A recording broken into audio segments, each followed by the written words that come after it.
Okay, so we're on Dark Horse chapter 14. A breeze puffed the curtains as a warm afternoon sunlight spilled through the open windows of the Skirvin Hotel suite in Oklahoma City. The air had a lazy touch, unusual for late October, and Eddie slouched back, a leg draped over the arm of the chintz-covered easy chair. On an easy table beside him rested a miniature yellow racing car that a young admirer had pressed on him earlier in the day. The debris of several Sunday newspapers lay at his feet. It should have been an hour for drowsing. Instead, Izzy was buffeted by voices. Margot Hicks, Hunk Janwinski, and Phil Liccardo all talked at once. The Quinn S&T board pursued its first hot quarrel of the campaign. A simple issue, whether Eddie should descend to the lobby to greet Governor Penholster, had grown to the mountainous symbolic proportions. Hugh Penholster was due at the Skirvin within an hour of his joint CIA briefing with Ken, yet Eddie's staff still bickered over protocol. Not since the Kennedy-Nixon campaign debates of 1960 had so many words been expended on the tactical implications of who first greeted whom where. There'll be reporters and TV men swarming all over the lobby when old Penholster comes in, said Hunk. Why shouldn't Eddie get some of the publicity instead of letting the other guy hog it all? Pete Stackpole and Phil Liccardo supported Hunk, but Margot and R. Dan Finelli thought Eddie would be uncool to muscle in on Penholster's entry. Jeff Smithers, Penholster's manager, had called Stackpole that morning and suggested that the two candidates meet at 4 p.m. in the suite reserved for Ward Delafield, the director of the Central Intelligence Agency, then pose briefly for pictures and get down to business. Delafield's fifth-floor suite served as the demilitarized zone between Eddie's sixth-floor campaign rooms and the quarters Penholster had reserved for the evening on the fourth floor. Penholster would arrive at the hotel at 3:45 and go to his room to freshen up after the flight from St. Louis. Stackpole had finessed his answer, merely said that Eddie would be waiting at the hotel. I don't think it's earth-shaking one way or the other, said Kate Witherspoon. She had not taken part in the debate. Eddie ought to do whatever's most comfortable. Phil Liccardo started to speak, but Eddie cut in. Okay, let's end it. Kate's right. This is no big deal. Penholster suggested all this. Why don't I know? It's his show. Now, if this was my own turf, well, I'd greet him at the door, but it's a hotel and the lobby isn't my property, so I'll just meet him in Delafield's room and we'll play it from there. But right now, I'm going to do a little work on tomorrow's speech. Eddie disappeared into the adjoining bedroom and the staff slowly dispersed. Stackpole shrugged. It's Eddie's ball game. 40 minutes later, Hugh Penholster swept into the Skirvin lobby like the commander of a conquering legion. His troops, 3 times the size of Eddie's entourage, required a full 5 minutes to pass through the hotel entrance. In marched a staff of 30, a large delegation of Oklahoma politicians who had met Penholster at the Will Rogers Airport, a press corps of 150 strong, and the usual oddball camp followers who flocked to a winning candidate. The governor, dressed in a casual blue blazer and blue and white striped shirt, swung along with the zestful confidence astride, befitting the leading aspirant for an office still acclaimed as the world's most powerful. If America's golden seas of wheat and corn, its tens of thousands of automated factories, its host of quiet clicking computers, its lethal submarines, carriers of cataclysmic missiles no longer assured automatic domination of the planet, they still added up to a mighty force that other nations held in awe. The giant of Western civilization might shudder with inattention, flagellate itself with throngs of self-doubt, and brood over its destiny, yet its sheer industrial and military size made it a global presence without peer. If the giant flicked a finger or moved a foot, shock waves could inundate a tea plantation in Ceylon or topple another government in the chill mountains of Bolivia. The gaudy trappings and carnival excesses of presidential campaigns often obscured the face of the giant, but his shadow was always there. Today it might be seen silhouetting Governor Penholster's trim figure as he moved through the lobby of yet another hotel in yet another city. Behind the pliant smile, a certain aura of dormant power marked him. People deferred to him as a conqueror on the eve of a fated victory. and this Sunday encouraging battle bulletins continued to flow from all parts of the nation. In New York, the Kingdom and the Power endorsed Penholster in a lead editorial. The Gallup and Harris polls showed him handsomely ahead. Bolting members of Quinn's party made news everywhere.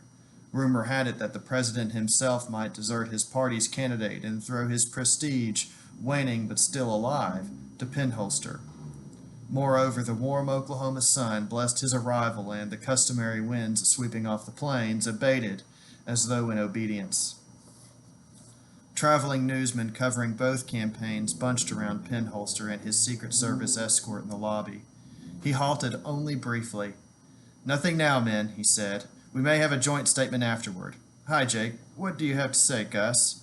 He greeted his old friends among the reporters traveling with Quinn as agents carved a pathway to the elevators. He ascended as might a prince to the robing rooms of coronation, pursued by jostling, sweating photographers. He made his way to his fourth-floor rooms, stayed inside a few minutes, then walked up to the fifth floor and down the hallway to the open door of Ward Delafield's suite. The CIA director, portly, self-assured yet deferential, greeted him with outstretched hands. The civilities went smoothly, for they were members of the same establishment, accustomed to influencing, leading, and controlling lesser citizens of the Republic. At the moment, one held a powerful bureaucracy, while the other commanded legions of dissent and reform. But they understood each other. They belonged to the same clubs, spoke with kinder denotations, shared a common imprint of prep school, college, and social status. In another era, it might have been the crown prince to come to the cardinal for holy benediction. Eddie Quinn arrived a minute later, and at once the easy atmosphere fractured. Penholster beamed a greeting, but his grip was wary, and the other hand on Eddie's shoulder just a little trifle patronizing. Ward Delafield shook hands as he might with a plumber, a real estate broker, or perhaps the Reverend Billy Graham. The barbarian was here. Penholster took charge of the photographers. "Okay, 1 minute will do it. Right, Commissioner?" The cameraman wanted 2 snaps, the intelligence director between the 2 candidates, then just Penholster and Quinn together. They shouted, commanded, and stage-directed their subjects. "Okay," said Penholster, "that's it." The UPI photographer, who had covered every campaign since that of Truman and Dewey, shot a withering glance at Penholster from the same steely eyes that stabbed mafia captains and Miss Americas with equal contempt. "I need one more," he said. Then the troops evacuated in a body, leaving the terrain a newly shampooed, plum-colored carpet strewn with the debris of skirmishes. Empty film boxes, plastic wrappings, matchbook covers, shards of a flashbulb, and 3 trampled cigarette butts, one of which still smoldered. Delafield picked it up and dropped it in a wastebasket. "Drink?" He nodded toward the potable bar, but his guest declined. Penholster took charge again. "Look, Ward, Commissioner Quinn has the memo covering your briefing of Senator Hudson. Since you and I covered the same ground in September, why don't we skip the summaries of the old material and move right into the current picture?" He glanced at Eddie. "That suit you, Commissioner?" "Call me Eddie." Quinn was measuring both men, trying to get the feel of character. "Good. I'm Hugh. Let's make it first names all around, okay, Ward?" "Fine." Hearty wasp agreement from the CIA director, but Eddie caught the fine shade of reluctance.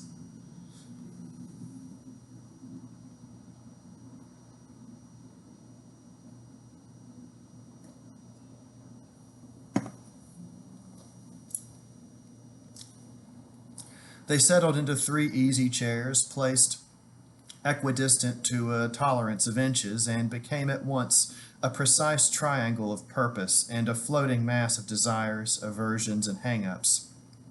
Delafield, a man whose thrice-weekly tennis failed to sweat off excess poundage, reached into a side pocket and fished out a small notebook. Eddie was disappointed. He had expected a welter of papers, all stamped and embossed with vivid classification markings, to emerge from a locked briefcase or perhaps from a portable safe requiring multiple twirls of a dial before it opened. The CIA director adjusted rimless reading glasses, studied the notes, and gargled discreetly. "Let's begin with the Soviets," he said. First, the Berlin Wall negotiations. Ryabchikov broke off his talks indefinitely on Thursday. No formal explanation, the usual Kremlin tactic, but Ambassador Howell was privately informed that the remark of the commissioner, Eddy, about confining military service to men over 50 was a direct insult to Ryabchikov because it fell on his 50th birthday. Ordinarily, we would dismiss this as an obviously overhandy excuse and assume that the Soviets merely wanted to await the results of the U.S. election. However, our excellent Kremlin sources assures us that Ryabchikov was furious. The source talked to several Secretariat people who personally witnessed the premier's rage. Delafield glanced at Eddy. Outside the intelligence community, people are often misled into thinking of the Russian leaders as machine-like power technicians. We have evidence to the contrary. Like everyone else, they can be flattered, insulted, curried, and offended. He paused as though to give Eddy time to absorb the reasonable amount of guilt. Isn't the result the same? Eddy asked. They knock off the talks until they see who will call the shots over here? But they had other options. Delafield ticked them off on his fingers. They could have asked for a recess. They could have fiddled with minor points, stringing it out day after day until we voted over here. The head negotiator in Geneva could have contracted a sudden, mysterious disease. Any number of things. Inventive, the Russians, when it comes to delay. Eddy had another thought. How do you know this source isn't a double agent? Delafield's quick smile was only slightly condescending. He answered Eddy as he might an earnest college boy. OB3 is our most reliable informant inside the Soviet Union. We've checked him out in many ways, some of them of immense sophistication that he would have no possible way of suspecting. He's clean. Eddy tried again. But aren't the talks in Russia's interest right now? And if that's true, won't they be back so soon to Geneva? Long range, yes, but in the meantime they can't use the break-off for pressure in other areas. Delafield embraced Penholster with a knowing look, as if the governor were the kind of worldly leader who appreciated these nuances of diplomacy. It was at this point that Eddy made up his mind. He did not like Ward Delafield. A Porsche. Okay for flashy bursts on smooth highways, but no good on dusty, rock-strewn roads, or through the boondocks. More on Russia, said Delafield. General Petkovsky has replaced Denop in command of the 1st Siberian ICBM Battalion.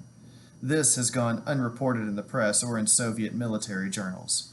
The transfer means much higher morale at this isolated missile command, for Petrovsky is a splendid officer. A tough disciplinarian, yes, but the type of general who will battle the highest authority to obtain the best for his men.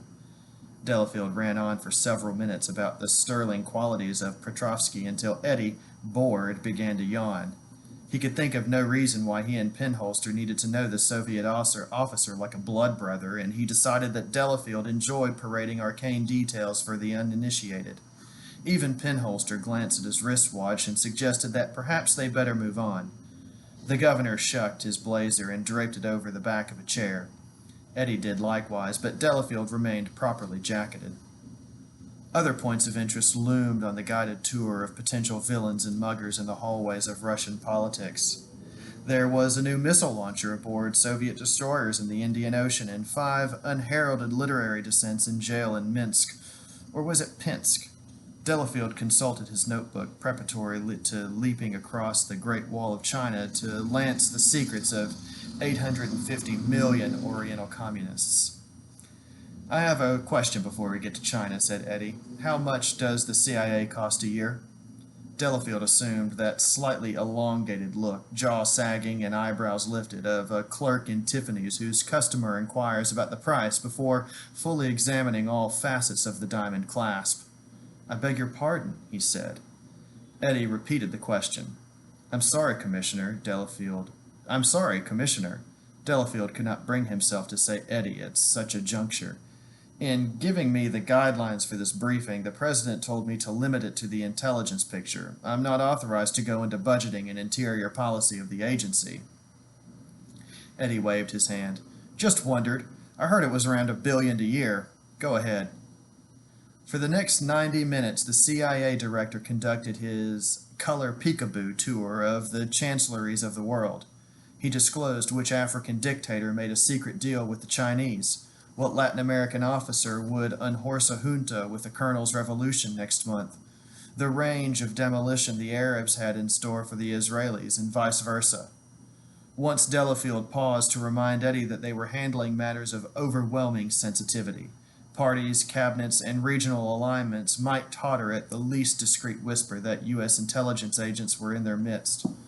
Between his carefully chosen words, Delafield seemed to be warning Eddie that he was no longer a feckless, boyish candidate scooting along the highways and scattering bright promises to the voters, but a man of high politics who must bear the full and terrifying burden of world statecraft. He had been admitted to the secret society of global security analysts, and he must conduct himself accordingly, speaking warily of certain confidential arrangements, stepping with muffled tread along the hallways of intercontinental intrigue. Eddie noted that these veiled admonitions appeared to be directed solely at him, as though Penholster were already a seasoned clubman who knew the rules and customs. When visitors could be admitted to the trophy room, or which aged employer held the key to the locker where the billiard cues were racked. The names of obscure ministers, legislators, and military officers fell like raindrops in a summer shower, all subverted to the cause of democracy by the busy, cash-laden apostles of the CIA. If Tanzania was about to spring a border raid and seize a few miserable Uganda guards, Delafield's men knew of the plan in advance. Colonel Ubutro, sub-chief of the Tanzanian frontier forces, ensured this. If Indonesia decided to reopen trade talks with Peking, the CIA was forewarned by an economics functionary who supplemented his meager income with CIA gratuities. As Delafield hustled over the continents lifting a boudoir drape here or a manhole over there, Eddie began to picture the world as a vast CIA-owned plantation in which diplomats, warriors, and merchants labored week-long in the fields of nationalism, then queued up Friday evenings to deposit their worksheets in return for American dollars. One thing bugged Eddie. If the CIA knew so much, paid so high, and manipulated so many, how come the United States was forever in trouble abroad? Delafield concluded with a summary of the hot spots. Haiti, revolution due next month. France, determined to detonate one more H-bomb on the altar of amnesty. Russia, all relations with the U.S. retracted like a turtle's neck because of Eddie Quinn. Greece, Operation Socrates, the preventative detention of 100 more intellectuals and student Democrats began at 7 a.m. Athens time. Delafield, who liked to end his briefing tours on a catchy note, said the wife of one of Peru's military rulers had fled to the island of Santa Maria in the Azores with a demographer from the Nigerian embassy in Lima, and that he he said with a touch of Eric Severid world weariness, was the way things were around the globe this October Sunday. Eddie and Penholster rose as one man, glad that the main event was over and that Delafield had not threatened them with the special deluxe tour of the catacombs of Iraqi intelligence. The telephone rang. The CIA director, answering, shielded the instrument with his body as if the two politicians might ambush it from the rear. Delafield. He listened for a while. That's T4, I take it. All right. Thanks. He turned around, bright-eyed. Operation Socrates has been moved up. The first police sweeps have already started. He sounded quite pleased. The craft of intelligence, like that of journalism, feeds on grief and catastrophe, and there is no reason, after all, why the couriers of evil tidings should go about with long faces and warty dispositions. Penholster thrust out his hand. Good job, Ward. I think Eddie and I have a pretty fair idea of the sensitive areas. No problem about what to lay off of, as I see it. What about you, Eddie? Eddie hunched his shoulders as though to lighten his new burden. I think I've got the picture. In fact, he thought one more conniving, retenable foreign minister, and he would have begged for an intermission. Eddie and I want to have a talk before we face the press, said Penholster. You mind if we just stay here, Ward? You're welcome to use my quarters if you want. Thanks, but I'm flying right back to Washington. One of the president's planes is waiting for me. Just make yourselves at home. Okay? Tell the newspapermen we'll see them later. The goodbyes were said, and Delafield was off, topcoat over his arm, and a bounce to his step, and a look on his face of a mission accomplished. I think I could use a drink, said Penholster. He walked to the portable bar and mixed a scotch and soda. Eddie declined his offer. Oh, that's right, said Penholster. You don't use the stuff. Well, here's how. He lifted his glass. They walked and stretched, chatting health, weather, and other inconsequentials before settling back into the chairs. You going to keep that guy on at the CIA? Asked Eddie. Penholster's brows flicked upward. Well, I hadn't thought of it. How does he strike you? I don't trust him. Don't ask me why. I just don't. I could see that. I've known Ward a long time. Not a bad sort. He's got pulses and minutes. He's got pluses and minuses. I don't like that garbage about buying up generals and cabinet offers all over the world. We're supposed to be this great open democracy, but we've got a secret international payroll with thugs and policemen and double-dealing politicians on the take. And any guy who'd betray his own country for the CIA money, hell, I wouldn't trust him with my pocket comb. Penholster shook the ice in his glass. In theory, I agree, but in practice, to get information in this world, we have to pay for it. Of course, if you're saying the intelligence outfits need a good overhaul, I'd go along. Now that Delafield had left, Eddie was studying his rival. His first impression had been uncertain, and he still wasn't sure. On the one hand, Penholster had an easy manner, no sandpaper, haughtiness, or put-down acts. On the other, he had a glossy surface that hid the real man underneath. Quick talker, way of sliding off the hook, less than frank.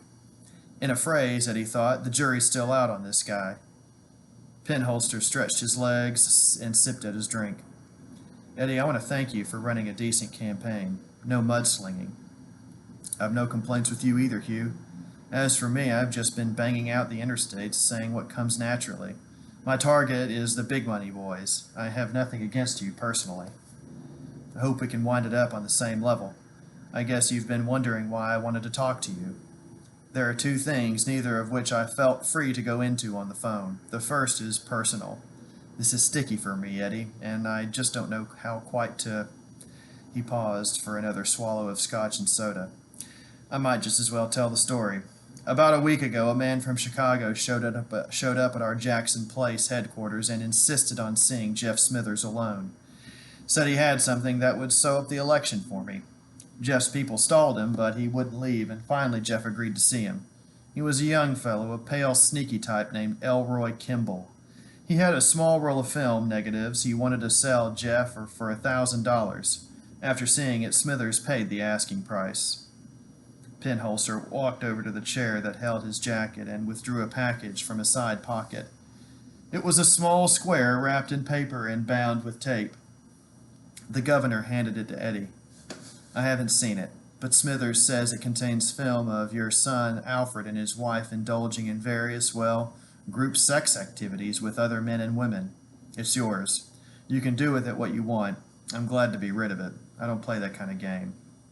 Eddie stared at the package, then at Penholster, his thoughts swirling.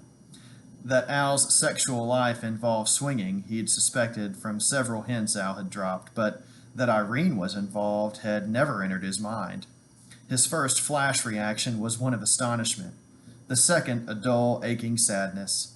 He and the boys had never been close, and Al especially treated him as though he were a harmless clown who survives less by ability than by luck. What distressed Eddie now was not so much the sexual experimenting, God knows he's done his share of philandering, but that he and Al were as remote as strangers. Then his thoughts ricocheted to his rival. Why had Penholster confronted him with the story and package instead of just destroying the evidence in silence? The mere posing of the problem angered him. Why the hell tell me? Eddie flipped the thin package to the coffee table, and it slid across the top. If that's your idea of doing me a favor... Hold it, Eddie. I haven't finished. I would have burned the damn thing and kept it quiet, but a few days ago Kimball called Jeff and tried to buy back the film for $1,500. Said it had become hot political merchandise. If other people knew, then sooner or later you would, and I didn't want you to think that. I was involved in some dirty deal to smear you through your son. I see. But Eddie didn't understand.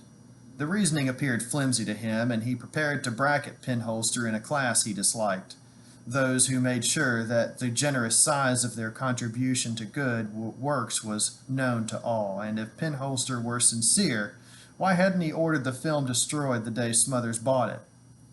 But there's a more important reason, Eddie, why I wanted to clear the air with you and get this on the basis where we could level. Penholster leaned forward and propped his elbows on his knees. Eddie waited vigilantly. The jury was still out on this man.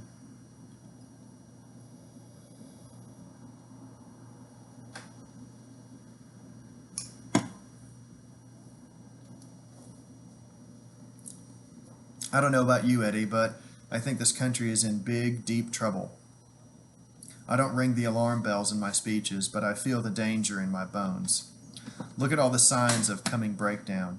Millions of people, adults as well as kids, strung out on drugs.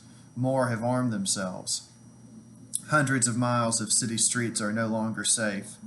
Crime rises month by month. Murders of policemen has become commonplace. Authority has a hard time everywhere. The prisons breed more criminals and violent revolutionaries. Public buildings aren't safe from senseless bombings. Discipline in the armed forces is shattered. People are frightened into immobility. We withdraw into smaller and smaller subcultures. Meanwhile, as you've been saying, the rich get richer and the poor get poorer. He paused. Do you buy that diagnosis? Some, but not all, said Eddie. We've still got a lot going for us. If we can even things up, give working people a better shake, I think we can make it all right. I wish I could agree. I go along with a lot of your objectives, Eddie, even if I don't buy some of your approaches, but I'm more pessimistic. A hell of a lot more. Penholster leaned back in his chair. The effortless smile and easy air had vanished. Eddie sensed intuitively that Penholster, whether right or wrong, believed what he was saying. He was a troubled man. Whatever we think about the shape of the country, said Penholster, I think we can agree on one thing. Whoever's elected next week is going to face a job that only God or a political genius could handle right. I'm neither, and with all due respect, I don't think you qualify as the first either. Drop me on both counts. A genius, I'm not. I'm just a pinch hitter trying to do his best with 2 outs in the ninth.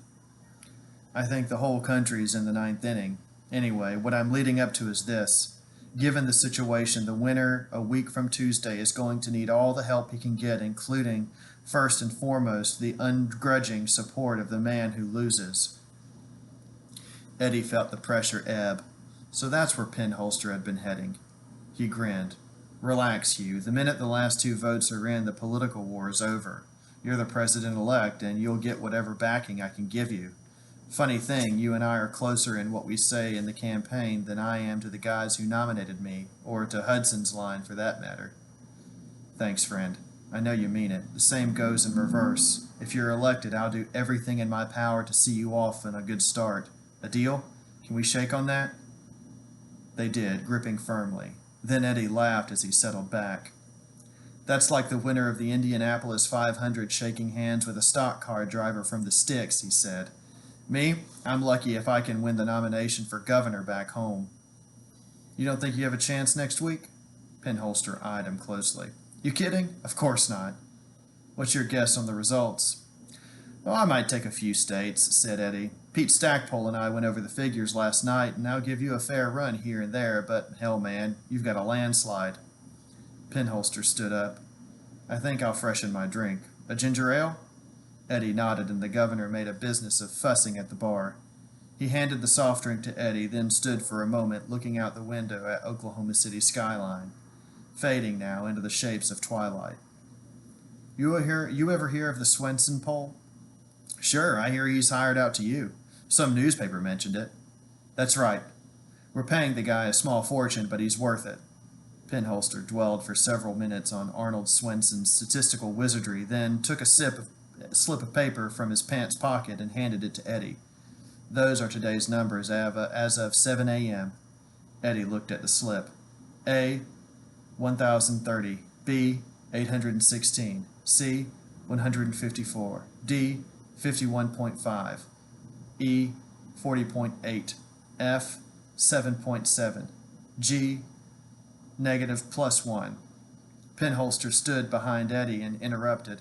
That's a poll of 2,000 people across the country yesterday, he said. I'm A, you're B, I'm D, you're E in percentages. F is the percent of undecided. G is your percentage gain or loss in the last 24 hours. As you can see, you're up 1%. Penholster went back to his chair and Eddie offered him the paper. No, said Penholster, keep it. Interesting, said Eddie. About what I thought. I've gained some, but you're still way ahead. Today, yes, but the country isn't voting today. Penholster eyed his drink, took a sudden long pull at it. What pollers look for, as you know, is a trend, and it seems that we have a trend running this time that's not good for the Penholster team. You see that number +1 after G? Eddie glanced at the paper again. That number is beginning to haunt me. Ever since the night you were nominated, Eddie, you've been gaining an average of 1.1% every 24 hours. Some days it's 1, some days it's 1.2, but steady on, day after day. Nothing either of us says seems to make a difference. Each day you chisel a little bit off of me and a little bit into the undecided. God damnedest thing, it even works in 4-hour segments. Those figures are as of 7 a.m. today, but in the polling from 10 to 2 o'clock today, I got Swenson's call on it at the airport, you increased another 0.3%. It's uncanny, as if some big computer had programmed a steady shift from me to you. Eddie felt a tightening sensation and was suddenly aware of it in his stomach. He worried the glass of ginger ale. You don't have to be a PhD in maths, Penholster continued, to figure what's going to happen if the trend continues until Election Day. 9 days to go, and you add 9.9 to your 40.8 as of today. That gives you 50.7% of the popular vote, and assuming the electoral votes break right, and this poll is weighted for the electoral count, Eddie Quinn is President-elect of the United States. Eddie gripped his glass and stared at Penholster. He felt a rush of anxiety. He heard a low buzz of conversation from the corridor where Flannery and Baker were talking to Penholster's Secret Service guards. Through the window, he saw a jet paint a smoky trail across the dome of the darkening sky.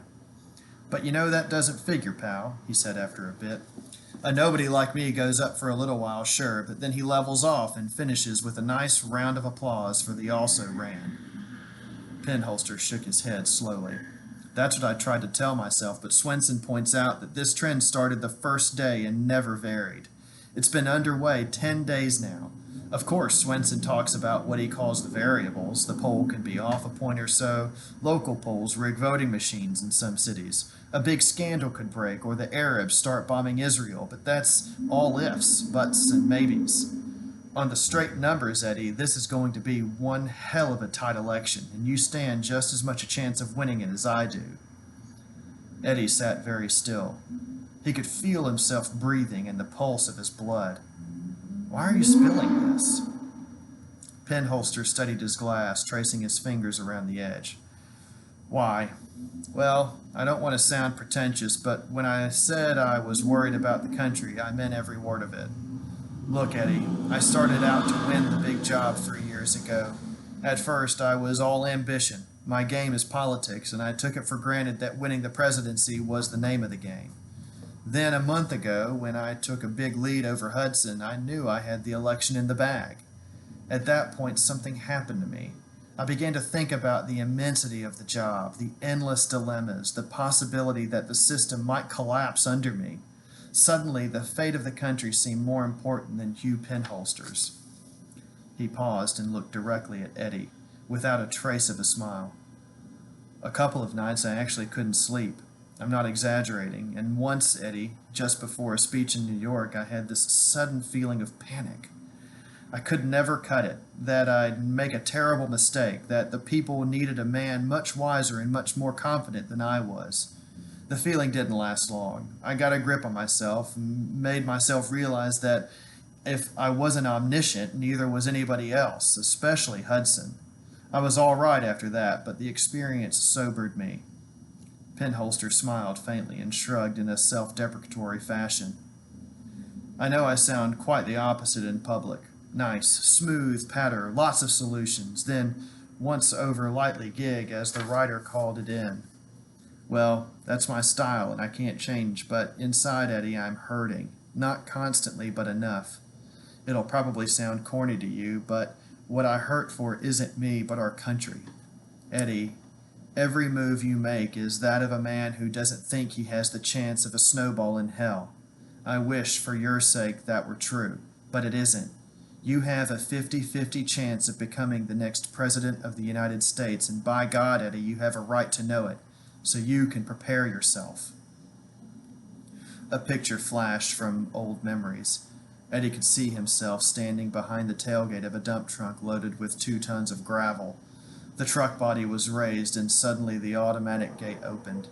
Eddie leapt to one side, a fraction of a second before the avalanche of egg-sized rocks would have crushed his legs, but now he couldn't move, nor would his brain comprehend.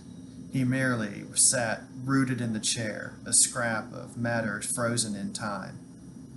I suppose I have another motive, said Penholster quietly.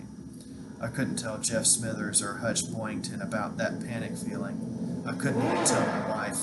Funny, the only person I've wanted to tell is you. Maybe that's what I'm trying to say, Eddie, is that we're both in this thing together, just the two of us, and God help the man who wins. Eddie rose and walked to the window. The sun had sunk behind the tall office buildings, silhouetting the city like a graveyard of giants. Far to the west, fading rays streaked a lavender cloud, and the skies domed, flattened into dusk. Eddie struggled with a doubt, testing it as a barrier.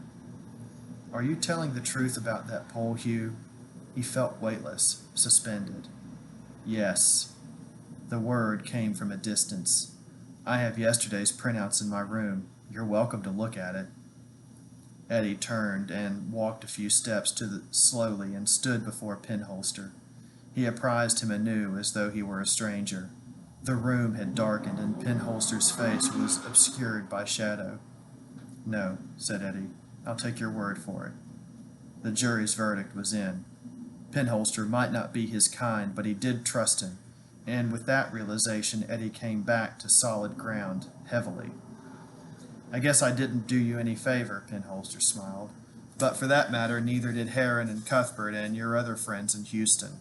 Yeah, the desire to talk had evaporated. Eddie became aware of a weight on his shoulders. Strange. He felt older. Well, I guess there's nothing more to say. Penholster arose and reached for his jacket. Eddie remembered his own coat, then saw the package on the coffee table. He stuffed it into the side pocket. Penholster noted the movement, but said nothing. They readied themselves in silence, using a wall mirror to adjust their ties. We gotta face the mob, said Penholster. Let's just say we discuss the briefing and the conduct of the final weeks of the campaign. Keep it short. You do the talking, Hugh. Oh no, Eddie, Penholster grinned. We both talk. 50-50. They moved to the door and shook hands once more, awkwardly this time. Good luck, said Penholster, and I almost mean that. Happy landings, Hugh, and I'm damn sure I mean it. In the corridor, Secret Service agents boxed and separated them. They rounded the corner, prisoners, both, and headed for a swarm of newsmen who filled the hallway from wall to elevators. Again, they posed for photographs as they answered questions. Penholster said they had a good briefing, followed by a man-to-man discussion of the campaign. Eddie said he and Penholster took a look at the general picture after the briefing. Then they parted. Eddie riding an elevator back to the 6th floor with Flannery and Baker. Back in his own suite, Eddie instructed Flannery that nobody, and that included Pete and Kate, was to disturb him before 9 o'clock. Inside, he locked the door, then called Pete Stackpole's room. Pete, I'm holing up here alone for a while. I'll see you at 9 to go over the Teamster speech. Just you, R, Danny, and Kate, okay? Sure, Eddie. Something wrong? No, nothing. Or maybe everything. I'm okay. See you later. Eddie shucked off his clothes down to his shorts and pulled the big easy chair around to face the night skyline and lowered the window to crack. It was growing chilly now. He sank into the chair and propped his feet on an unupholstered footstool. He'd had flashes of premonition yesterday, the growing crowds across Missouri, and then Joe Kudzik's phone call from Washington about those mail sacks full of ones and fives. Last night in Springfield, that quick streaking thought, what if he won? It had flipped away, but now it was back, a big, dark question mark demanding to be faced. Penholster hadn't lied about the poll, of that he felt sure, but how about the film of Al and Irene? Why hadn't Penholster just burned the thing? There was a showy side to Penholster, a guy who wanted full marks for good works. On impulse, Eddie left his chair, found the package in his coat pocket, and ripped off the wrapping. Slowly, methodically, he tore through the film shreds, even as memories of Al as a boy unrolled in his mind. He scrambled the pieces of film, then stuffed them back into the box and retaped the package. Or Danny could dispose of it later. Al's life was his own, Eddie thought, as he resettled himself in the chair, and Eddie was not to moralize.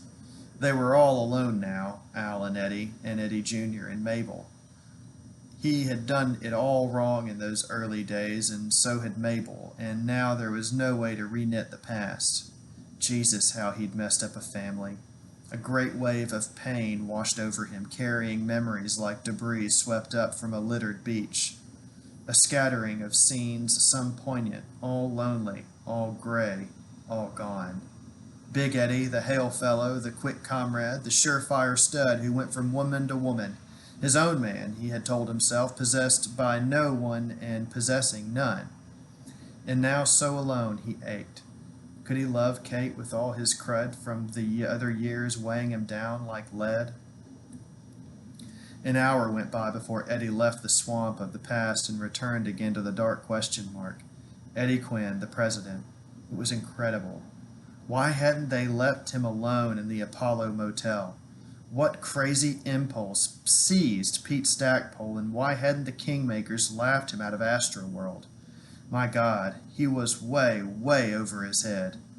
And it was all a game, he had said at the start. Eddie Quinn playing it for laughs. Some game. A black cave of reality was more like it. That poll. Even if it was off a few points, it meant that right now, right at this moment, millions of people were staking their future on him.